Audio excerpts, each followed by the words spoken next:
근데 문재인 정부의 사드 정보 유출, 중국의 이 정보, 군사기밀 정보를 넘겼다고 하는데 이 정보가 2급 비밀입니다. 결국 2020년 5월에 주한 중국 대사관 소속 국방무관에게 이제 군사 정보, 이 사드 기밀 관련해서 뭐 이제 브리핑을 했다는 얘기고, 이 중국이라고 하는 건 사실상의 대한민국의 군사적으로는 적국인데 이런 적국에 사실상의 적국에 브리핑을 하는 거예요. 이 군사기밀 유출이 현재의 간첩죄로는 처벌 못한다고 하는 거죠.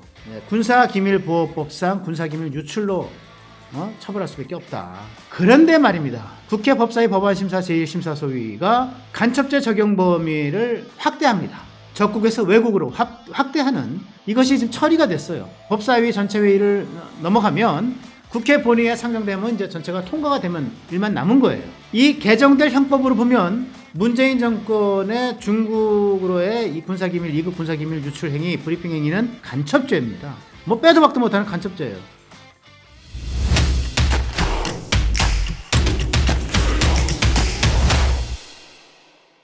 (2024년 11월 19일) 화요일 허민의 뉴스쇼입니다. 전국에 계신 문화일보 애독자 여러분, 그리고 문화일보 유튜브 애청자 여러분, 안녕하십니까. 문화일보 허민 전임 기자입니다.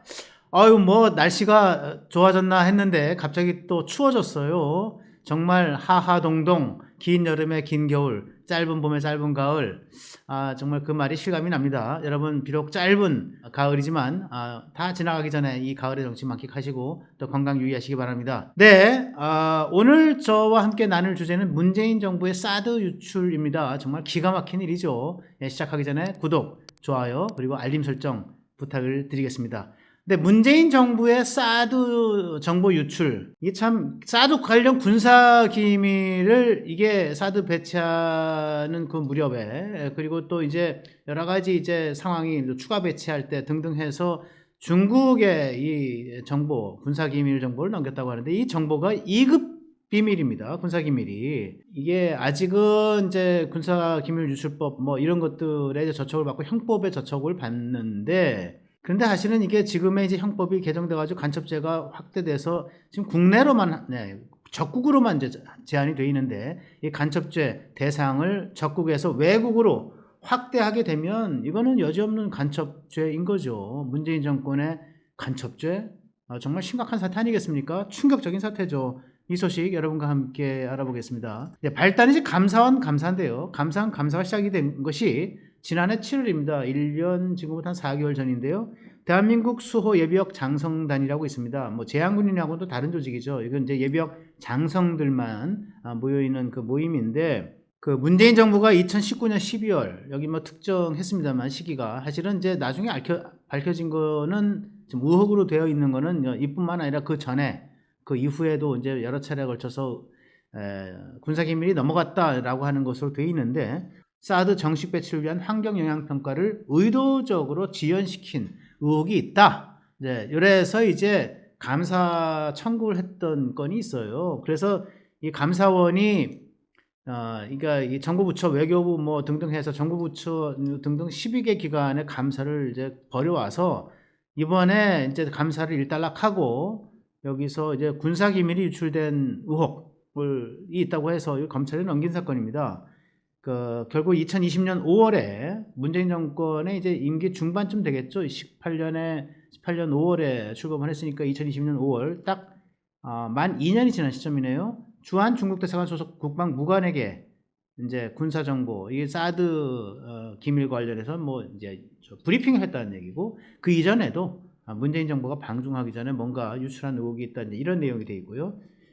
뭐냐, 구체적인 내용이 뭐냐, 뭘 유출했느냐, 사드 미사일 교체, 작전명, 군 갔다 오신 분 다 아실 거예요. 작전명이 얼마나 중요한지, 그 작전 일시, 시점, 언제, 그리고 작전 내용 어떻게 한다, 이런 얘기. 군사기밀 2급. 그래서 이 사실을 알고 그 당시에 이제 미국이 굉장히 크게 화를 내면서 한국 정부에 항의를 했다, 이런 내용도 이제 감사 결과 나온 것 같습니다. 그래서 감사원은 그 네 사람에 대해서 이제 수사를 의뢰하게 됩니다. 네 사람은 바로 지금 나와 있죠. 얼굴들이 맨 왼쪽에 있는 사람이 정경도 당시 국방부 장관, 그 다음 사람이 이제 정우용 국가안보실장입니다.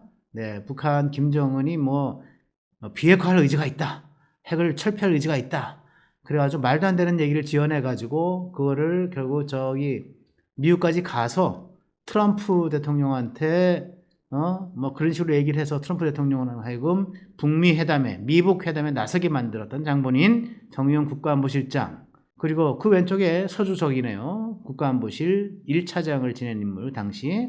그 다음에 제일 오른쪽에 이기현입니다. 이기현은 이제 현직 국회의원입니다. 민주당 국회의원이었는데 전 대통령실 청와대 이제 시민참여비서관을 지냈습니다. 이런 사람들을 군사기밀보호법 위반 등 혐의로 대검에 직접 수사 요청을 했습니다.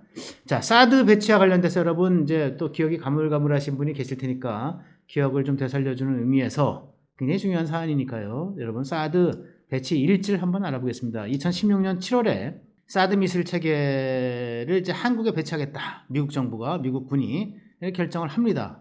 그래서 2017년 4월에 경북 성주에 있는 이게 뭐 그 당시 롯데 골프장으로 기억을 하는데 골프장에 사드를 임시로 배치를 하죠. 정식 배치가 아닙니다. 일단 임시로 배치를 해요. 그리고 이제 2017년 5월에 문재인 대통령이 취임을 했죠. 환경영향평가 계획을 재검토하라. 이렇게 지시를 합니다. 환경영향평가 계획을 재검토하라. 어떻게 재검토하느냐? 2달 뒤에 7월에 일반 환경영향평가로 실시하라. 이렇게 결정을 해서 발표를 합니다. 단순 환경영향평가는 6개월 이내에 모든 결론이 나오게 됩니다. 이 환경영향이 어떤 영향을 미쳐서 어떻다 저렇다. 그래서 이제 조기 배치가 될 수 있는 건데 일반 환경영향평가라면 1년 이상의 장기간의 시간을 요하게 되죠. 그래서 조기 배치가 안 돼요. 그러니까 결국은 사드의 조기 배치를 막기 위해서 일반 환경영향평가를 결정을 한 겁니다.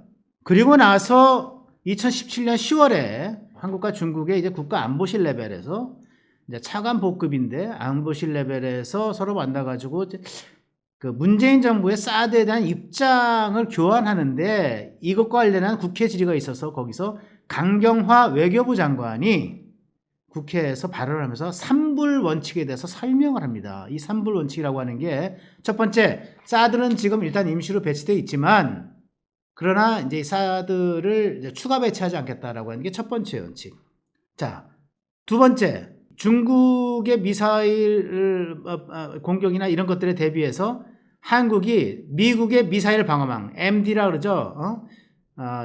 미사일 디펜스라고 하는 MD망에 가입하지 않겠다라고 하는 건 미국의 미사일 망에 가입하지 않겠다, 방어망에 가입하지 않겠다는 얘기는 핵 전력, 미사일 전력의 공포의 균형을 깨지 않겠다라고 하는 약속. 이거 약간 복잡한 핵 이론인데, 예, 그렇게 그냥 이해하시면 될 것 같고요. 세 번째는 한국이 한미일 이 세 나라 간의 관계를 군사동맹으로 발전시키지 않겠다. 이게 3불 원칙입니다. 네.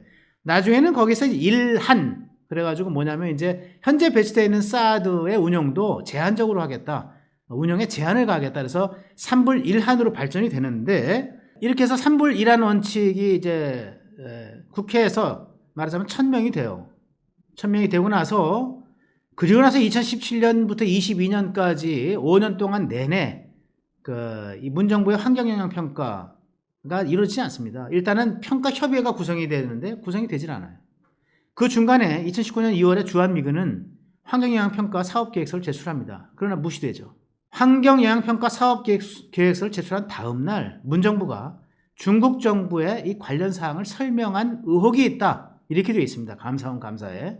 주한미군의 환경영향평가 사업계획서를 제출한 다음 날 중국 정부의 관련 사항을 설명했다. 그리고 2020년 5월 문정부가 중국의 사드 교체 작전에 대한 사전 브리핑을 합니다. 사드가 이제 시간이 다 되면 이제 교체를 하는데 사드 미사일을 이 교체하는 데 있어서 우리가 이렇게 교체하고 작전명은 뭐고 작전 개시 시간은 언제고, 예. 그 다음에 이게 어떤 내용으로 교체를 한다라고 하는 거를 중국, 소위 정확하게는 한국에 있는 주중 대사관의 중국 무관, 중국의 장교입니다. 그 중국 무관에게 설명, 브리핑을 합니다. 참 수치스러운 일이죠.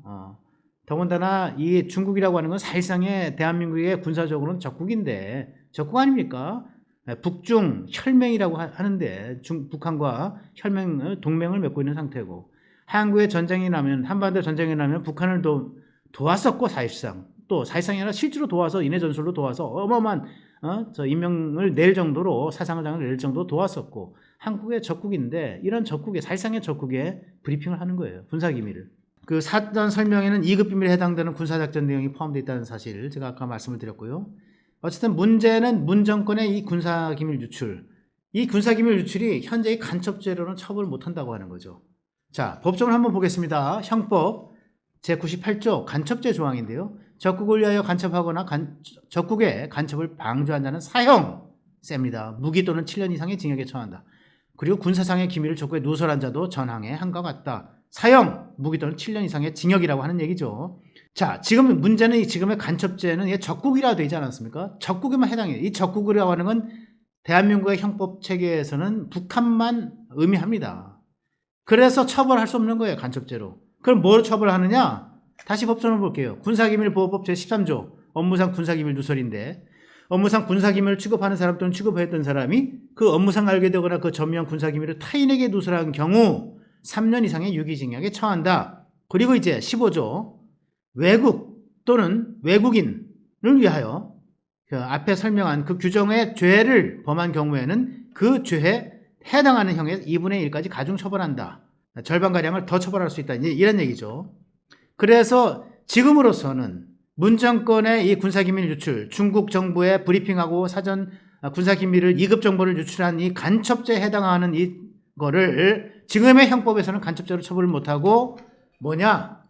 군사기밀보호법상 군사기밀 유출로 처벌할 수밖에 없다. 이렇게 돼 있는데, 그런데 말입니다. 여러분, 국회 법사위 법안심사 제1심사소위가 한 5일 됐나요? 간첩죄 적용 범위를 확대합니다. 적국에서 외국으로 확대하는 형법, 아까 말씀드린 형법 제98조 간첩죄 개정안을 의결을 합니다. 네, 이게 정말 수건 사업이었어요. 여당, 지금의 국민의힘의 수건 사업이었고, 민주당이 계속 태클을 걸어서 반대를 했다가 21대 국회에서 이것이 발의됐다가 폐기된 법안인데, 이번 22대 국회에서 이게 어찌된 영문인지 민주당이 동의를 해줍니다. 그래서 이것이 지금 처리가 됐어요. 소위원회에서. 이제 법사위 전체회의를 넘어가면 국회 본회의에 상정되면 이제 전체가 통과가 되면 일만 남은 거예요. 그래서 적국에 해당됐던 간첩죄 적용 조항을 외국 또는 이에 준하는 단체를 위한 군사기밀 유출까지 간첩 행위로 처벌할 수 있게 이렇게 됩니다. 이 개정될 형법으로 보면 문재인 정권의 중국으로의 이 군사기밀 2급 군사기밀 유출 행위, 브리핑 행위는 간첩죄입니다. 간첩죄. 뭐 빼도 박도 못하는 간첩죄예요. 여러분, 저 이 문재인 정권의 간첩죄인 듯 간첩죄 아닌 간첩죄 같은 이 죄. 여러분 어떻게 보십니까? 정말 심각한, 정말 뭐랄까, 입이 딱 벌어지는 말도 안 되는 일 아니겠습니까? 여기에 저희가 추가적으로 생각나는 게 하나 있죠. 문재인 대통령 2018년 4월입니다. 김정은 북한의 국무위원장을 한국으로 남한으로 부르죠. 그래가지고 판문점에서 회담을 하고 도보다리를 쭉 걸어가서 도보다리에서 이제 카메라, 마이크 다 무르고 둘이서 쑥덕쑥덕 하죠. 새소리가 들립니다. 무르는 소리가 들리죠. 그리고 끝나고 나서 USB를 거늡니다. USB. 이 안에 뭐가 담겨 있을지, 어떤 간첩죄에 해당되는 그런 내용이 그 안에 담겨 있을지, 이것도 저는 이 정부에서, 윤석열 정부가 반드시 풀어야 될 내용이다. 저는 그렇게 생각하고 있습니다.